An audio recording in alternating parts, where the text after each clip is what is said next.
monde. Hello, everyone. Can you hear me well? Super. I am Philippe-Antoine Laurence. You can call me by my initials, PAL. That's how I shorten my meetings, is by call me PAL. If you meet me later, don't hesitate to ask me questions. I'm Vice President of Technology and Protection, Life Protection, and I'm also a privacy professor, and I'll explain to you what that means. I'm going to talk to you about the new policies on the privacy of data and Law C25. I'm going to make you look at what is Law C25. Today, we're going to look at three objectives together. We're going to demystify what is Bill C25, and we're going to what do you need to know? What do you need to do within this law as a Quebec business? Some of you are Canadian businesses, and you will see that this law will affect you indirectly and shortly, perhaps directly. I'll let you know a little later why, and I'll tell you how 360 Agency will position itself in order to help you with this law. I will finish this presentation by telling you I am Vice President in Technology. What do I do? I take charge since 2011 to put in place technological choices that we use to develop our softwares, and these products have evolved throughout the years. And through all this, we've put place security measures and data privacy measures. This year, I got a title of privacy professor, which allows me to act as somebody who's really well informed, perhaps not an expert, and I can tell you what is Law 25 and what is private data in general. All right, so let's go. Law 25, what is it? Before, let me go back a little bit in time. I'll give you the history on laws that look at private life throughout the world, which will bring us back to today. In 2014, Canada is a fairly important player, and they brought in the law Castle. This law sought to address a problem that was found at the time, which was getting a lot of spam emails or a spam SMS. At that moment in Canada, we had 7 out of 100 organizations that they were located in Canada, those who were sending the spam. So Canada brought forth this law that brought very large penalties. So this law had an effect. We adapted ourselves. We changed our systems to adapt to this law. So all the points that you see right now next to your email are where you get these messages where tell you to announce, to ask to no longer get these messages. These kind of measures were put in place after this law. And then we have the law GETR that wanted to address the protection of private life. This was put in place since 2018. It's been about 5 years now. So what this has changed in our lives today in Canada? We're not in Europe here. We still felt the effects of this law. So when we go on a website today, we see little banners. Be careful. This website uses cookies. Do you accept cookies? This comes from this law that appeared in Europe because many North American companies also work in Europe, so they apply these changes here as well. In the United States, this is more on the freedom side. It still began to adopt laws on private life. In California, adopted the CCPA, the first law to protect personal information that is addressed and that targets actually that wants to give back the power to the citizen and how they protect their personal information. What does this mean?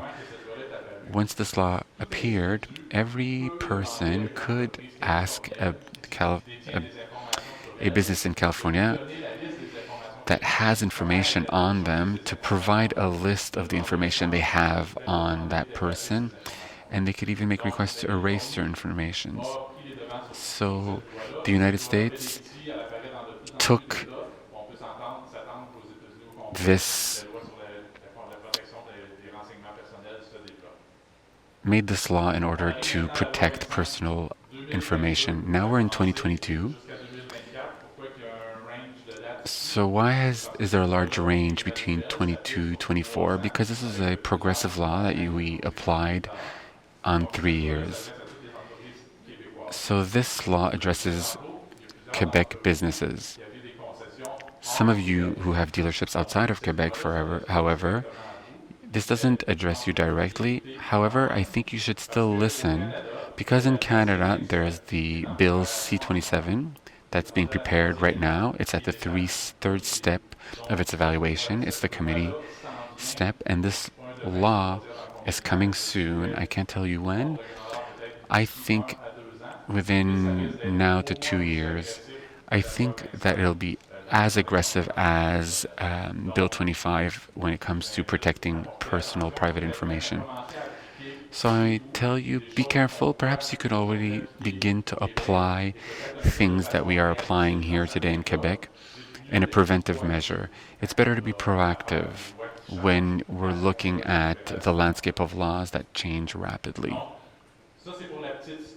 So this is the story that brings us to Law 25. So what is Law 25?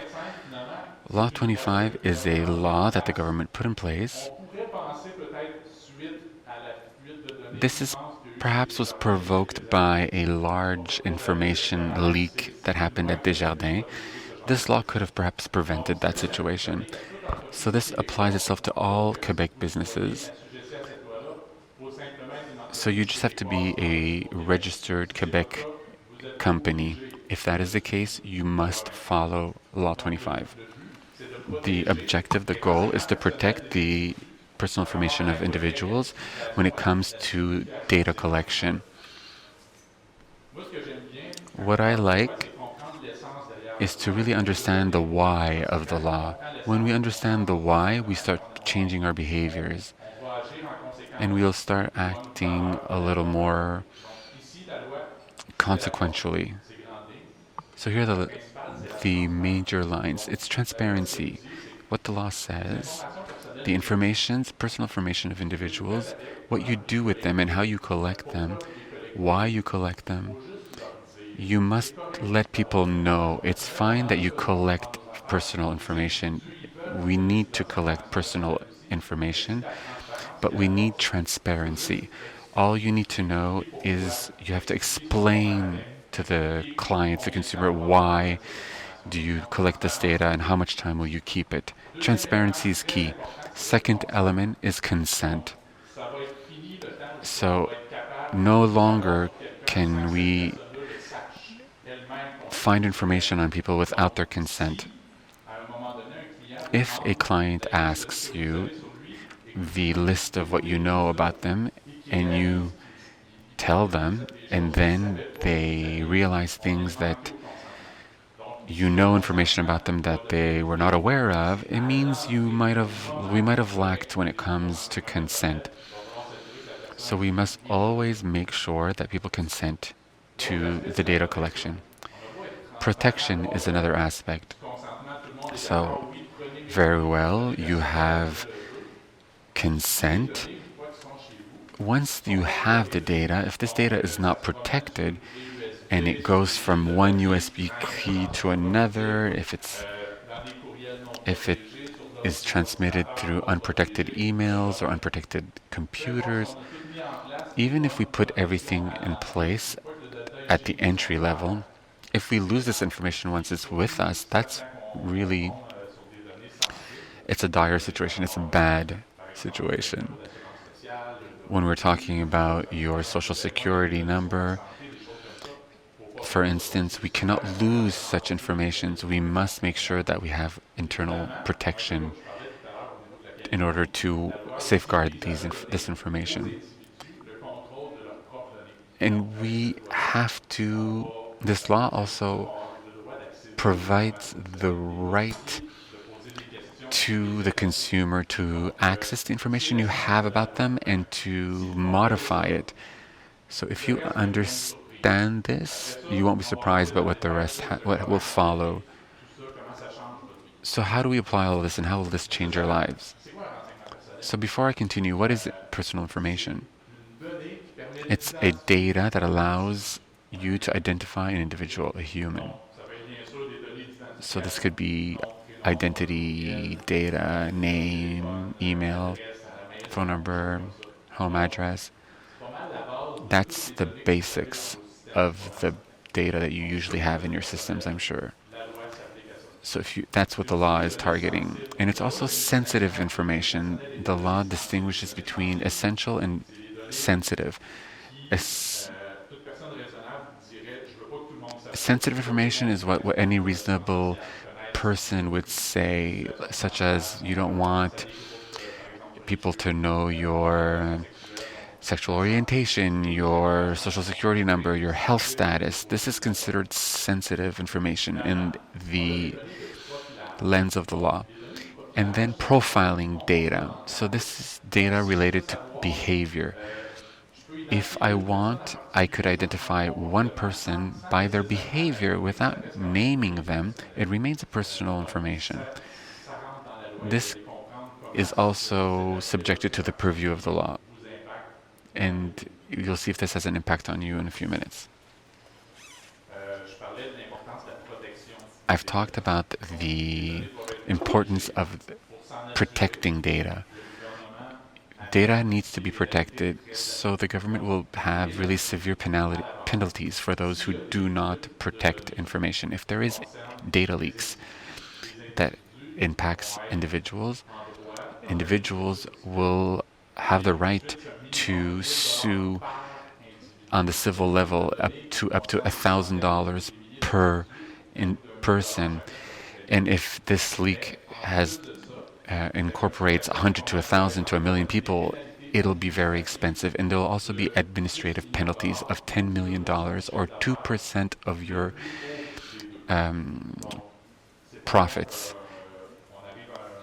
So very quickly we can reach a very unacceptable amount, and we're not looking for this.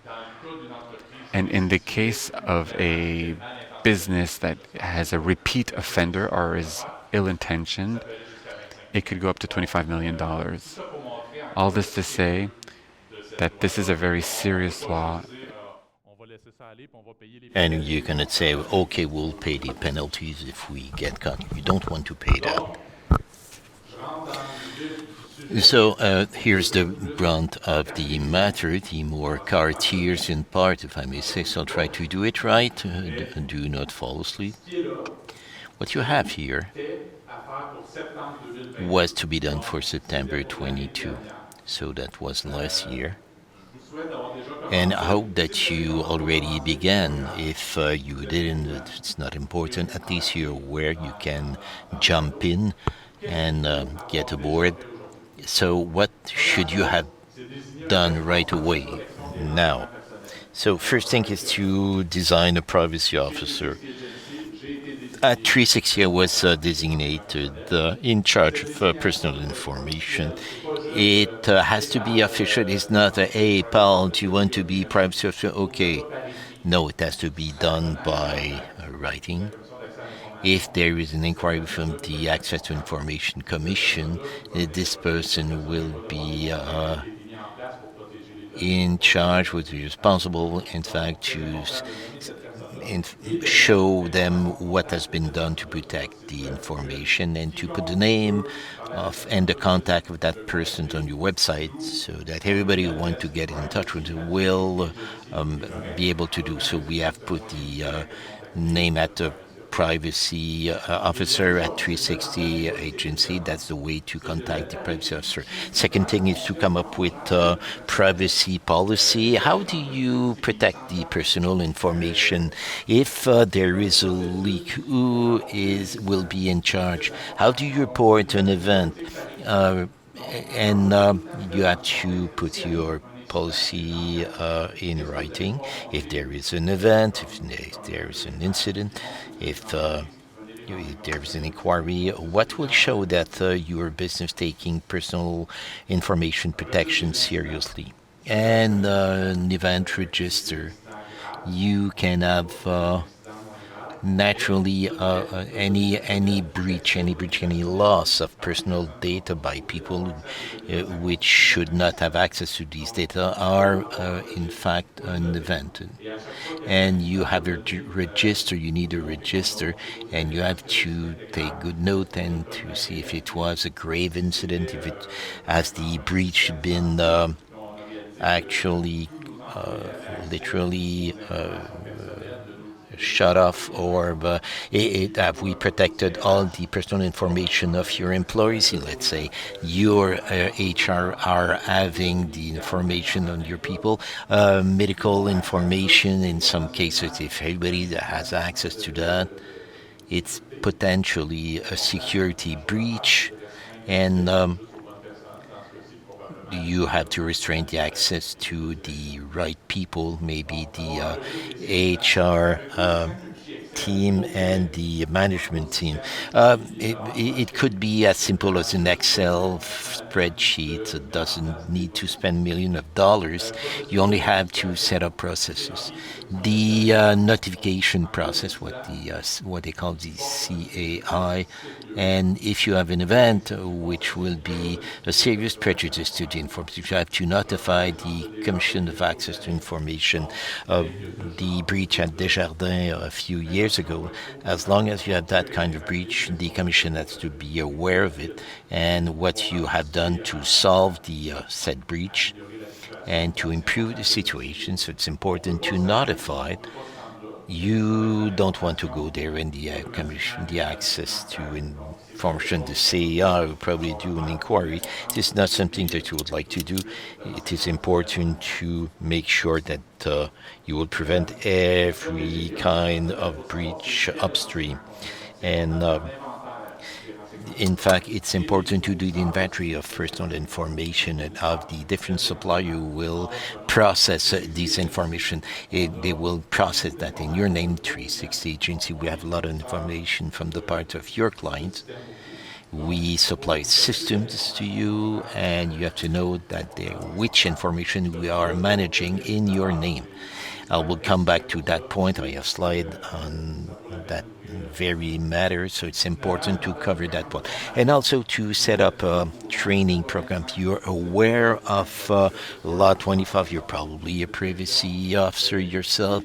You're discussing that in your management meeting. But those who have the daily contact with your employee, protecting their personal information, if your employee are not aware that they cannot have access to some information, if there is something fishy that they have to report, it's very important to set up a system to report. And that's the first phase, September 2022. September 2023, it's soon, in 3 months. In September 2020, you have to make sure that the confidentiality policy will be updated on your website and reflect the criteria requested by Law 24/360 agency. Have something similar. We help you to do so on your website when we do an instruction, but we don't know your internal reality. You have suppliers that we do not know, maybe that you have a specificity with other businesses with which you are sharing the information you do have. It would be important to make sure that your policy will be updated. Then there will be a risk evaluation process. What is that? For any future project after September 2023, which involve a change in the way you do process the personal data, you have to demonstrate that you did some risk analysis, that you reflected the change in your data. Are your client aware it's a content issue? What have they consented? You have to document that. If you change your supplier, you have to do that exercise also. It's it might actually had some reflection consequently to changes. Also, the collection I'm talking about, some actually pop up on the some sites that will ask you to accept cookie after 2023. You might be profiling people. I will give you more specific example about that later on. And finally, you must be at the request of a client, a user, an employee, that you will be able to destroy or anonymize the information. What does that mean? It's to erase any personal data in the file. Sometimes you will keep the file, but you will erase the name, the address.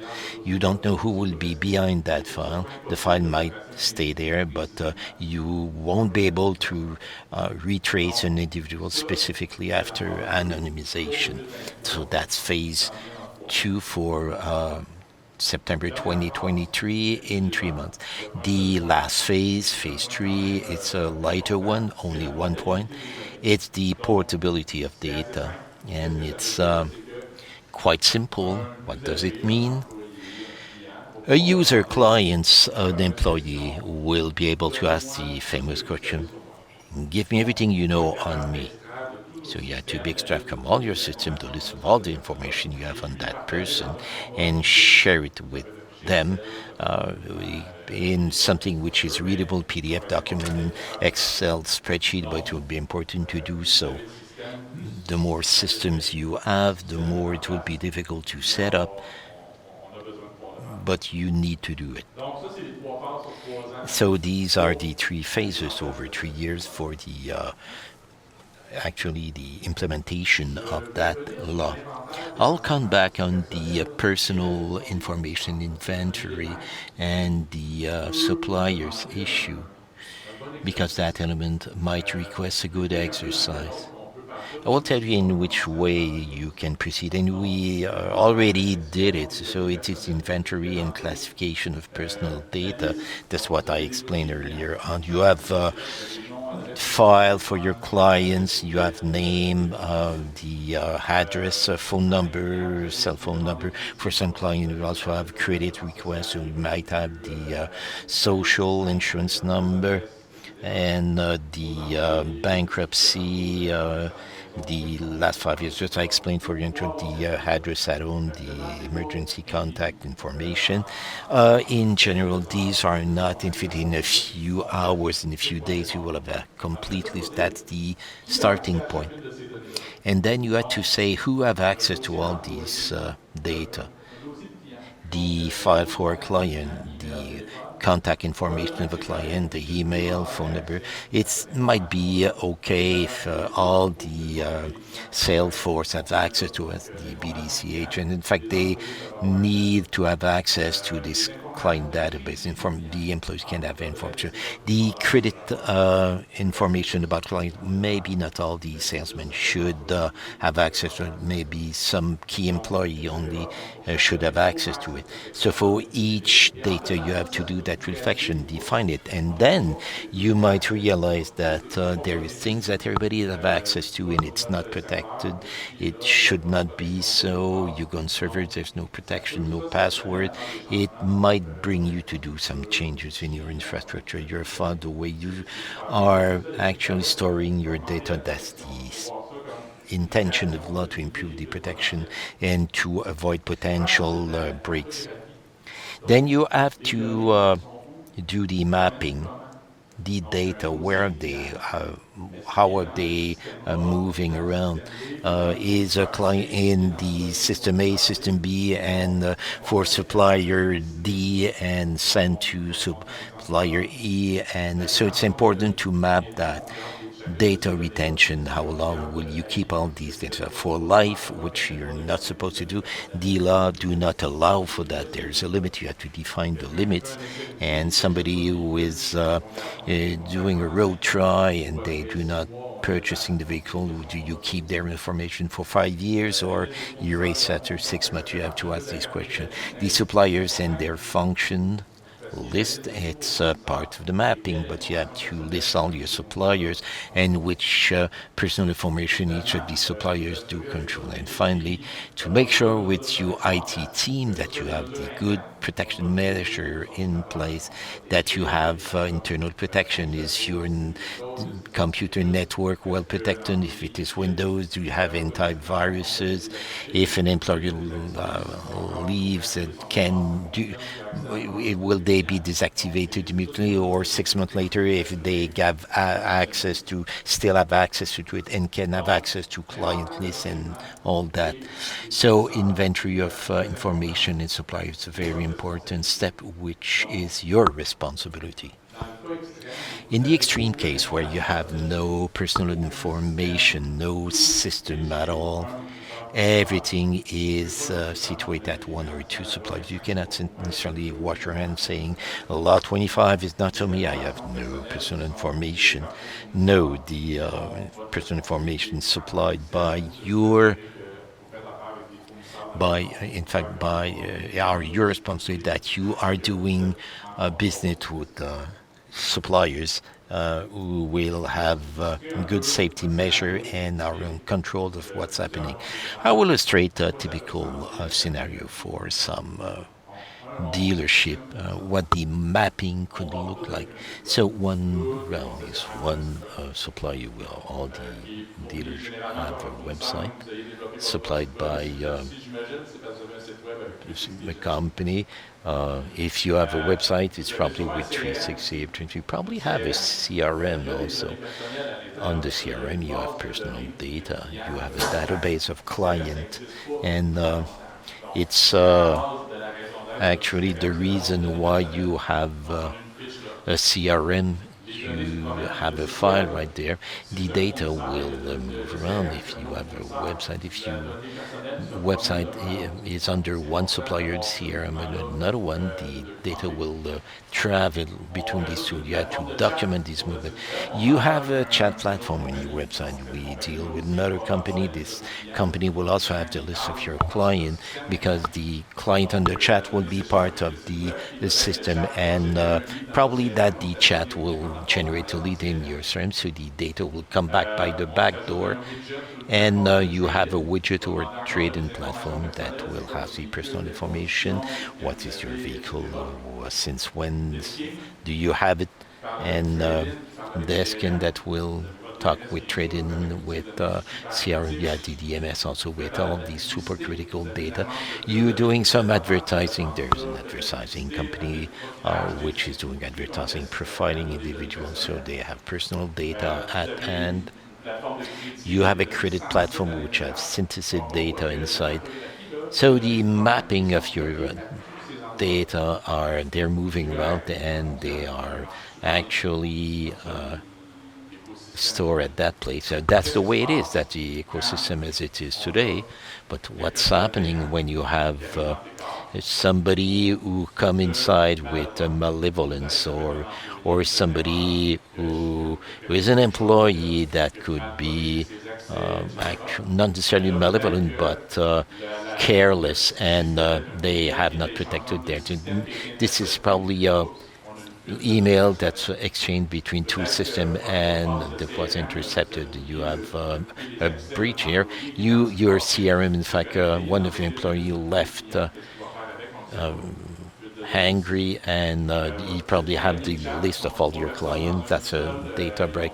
Your chat company, there are three employees in the basement. They don't have protection. They were victim of phishing. One employee had all his information stolen. One see that it can degenerate fast. My goal is not to make you afraid, but to make sure that you will be aware of the multiplication of the magnitude of the impact on the personal data in your system. The Impact 360 change sector. I don't want to steal the thunder from Louis in his next talk, but there is nonetheless an interesting impact to have integrated systems. And I'm the vice president technology. We built the architecture of the system all these years. We developed, and all the systems that we do have, they were not purchased. They were developed on our basic platform, which is unique basic platform. So the client files at 360 agency it does exist in only one system. Only one system have them, and all the other systems are integrated to it inside a protection, a firewall, in the same infrastructure. It doesn't go out of it this unless you ask us to take the information and send it to a third party. So this malevolent people can only attack at one place and it is protected. That's the animation of the day. I hope you all appreciate it. One of the big advantage of having everything or practically all the system at the same place will be to limit the magnitude of the personal information mapping. Okay, until then. Now we're talking about consent. Consent can be given in several ways. And one of them is the privacy policy on your website. Doing business with you accept the acceptation of the privacy policy. On the other hand, the law will request that the policy be updated with more detail, more precision. So the transparency principle that I mentioned earlier on, very important. In your convention policy, you have to be able to say why you collect personal information, what you will do with them, how do you do that. Is it through a form on your website? Are these documents that you hold are these cookies that you will install on your website that will trace back the interests of that person? You have to mention this point, and you also to recall to the person that they can have access to these information, contact, for instance, privacy at 360 agency to do some correction, to retract your consent because they said yes, now they don't want anymore. Say to whom you will communicate these data. Will you send that to all the marketing firms that do exist to make sure that the client will receive other emails? Doesn't mean it's illegal, but you have to say it. I'm also going back to the risk analysis is in your policy. You say that you're sharing the data with 5 types of suppliers and you had the 6th one. You have to update your policy. Will the people having submitted their information, have they done that in full knowledge that you will have a 6th supplier? No. So you might have to ask for their consents again for your users. And finally, it's a Quebec law. So if the data will be transferred outside of Quebec, in fact, you have to mention it in your policy. It's not a problem in itself. If you mention it, so the confidential policy is to be updated on your site, on your website, or whatever. The explicit consent, that will not happen as often. I can imagine things like critics request. They actually require sensitive data, social insurance number and number of bankruptcy, things like that. You will have to improve the consent so that the person would say, yes, I would like to give my sensitive data to your database. These information should be in your confidentiality policy, but your privacy policy. It might be a checkbox at the end of your form that say you will accept everything in the policy given the sensitivity of the information that you will be submitting. The third type of consent might have more impact on your daily life. It's the web opt-in. You will be compelled beginning in September 2023 to obtain an opt-in before collecting the personal information through identification, localization, or profiling technologies.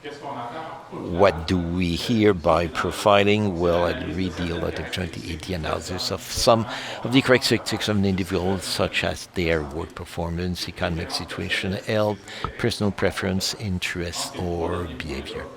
I believe these 3 points are things that we do on our website oftentimes. Retailing will profile people, look what they do like, and send them advertisement after based on what they liked or not. That kind of profiling will request an opt-in consent. That is, you cannot begin the profiling without the person saying, I do agree that you do that. It will be done typically with the pop-up that we see on some website.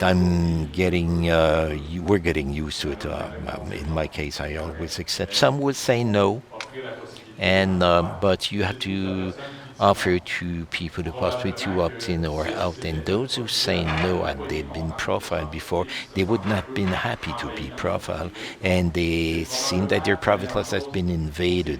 It's probably the best thing for this client and for you also not to profile people who refuse, because it will show your respect, a respect of the privacy of your client, and even if it decreases the conversion rate of some type of advertisement, it could eventually be against you in the perception of your business. This opt-in is very technological. This will need some changes on websites. So we want to help you to do these changes. We will be launching soon a new system called Privacy 360 that will allow to do that. It is a platform to manage digital consent or web consent, as it is some. What will it look like? So let's say a client comes on your website for the first time. So you're asking for the consent first time that they come online. First time they will appear on your website, there will be a pop-up that will appear and explain that this dealership.com, we do take care of your privacy. Would you accept that we follow and activate tracking pixel? We won't word it like that, but for this website, the person will have 3 choices. They could answer yes, I do accept, with the big, huge, visible button.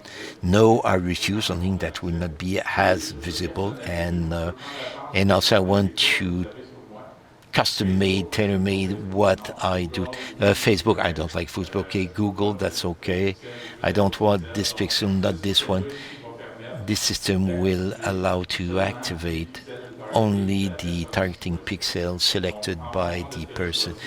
According to what he or she selected, to you will integrate that to the tag manager, and only the pixel they selected will be selected, and or all the pixel if they accept to be tagged through this platform. What we will try to do is to activate the percentage of people who will answer yes. It could translate in a visual positioning, a positioning of the type of button, type of banner. It is our duty to make sure that we will be optimizing that rate to be amongst the best in the industry. If I do comparison with Europe GDPR, with this measure is already in place, 70 to 80% of people accept the cookies when they go on the website. Will we see the same thing in Quebec? We'll see that with time, but we'll follow the issue very closely. This platform will be launched very soon this summer. It will be adapted to the color, font, and the brand of the something. They will all be OEM compliant, so will be this platform. It will be for web or mobiles, and the mobile website will also have that banner management and customization of the information, like people who say I accept Google, I refuse Facebook. It's not all enough to add the widget accepting the cookie. This person with this IP, with this information said yes, the platform will take care of that, which will allow your website and your operation around advertisement with this product to be conform to Law 25. And you will be law compliant, and it will be launched soon. This will at least cover the consent part of Law 25 and C27. With the federal law coming in soon, we will be ready for the rest of the country. I have resources for you. I don't know if it was brand new for you, Law 25. If yes, like I told you, it's never too late to be a good corporate citizen and respect the cybereco.ca. In terms of resource and documentation, step by step, it's perfect. It's very simple. They explain everything. They give you example. I mentioned a register. They will give you a file, which is a ready-made register, and it's a very good starting point. If you want to go even further and receive some training, and there is the Malwa 25 malwa25.ca that has been done in collaboration with the Quebec government, but you have to pay for it. It is actually personalized training or for your privacy officer. Your privacy officer can have a good 2 hours training. You can have group training for your employees. You can also have tailor-made training by they have banks of hours. This is made by specialized firm. It's worthwhile to go there. And finally, you have consultants. You have several consultants and firms that have expertise with Law 25 and will help you to set up everything you need. We already deal with such firms, dealing with some of our clients. We do collaborate, send everything that we have, which is data. So if you need any consultations, all kind of research can be done on Google. If you need more tailor-made suggestion, get in touch with us. We can put you in contact with these firms. That's what I have to say today with regard to Law 25. I hope that I didn't make you afraid. Take this Law 24 as an opportunity. Earlier on the fireplace discussion, you're invited to welcome change, so get aboard. And maybe that your dealership could have an image as a leading edge dealership where you'll be in front of the parade and take care of the privacy of clients at 360. We will be jumping aboard, and we will be improving everything for the policy inside. We're good corporate citizen, and we hope you will be.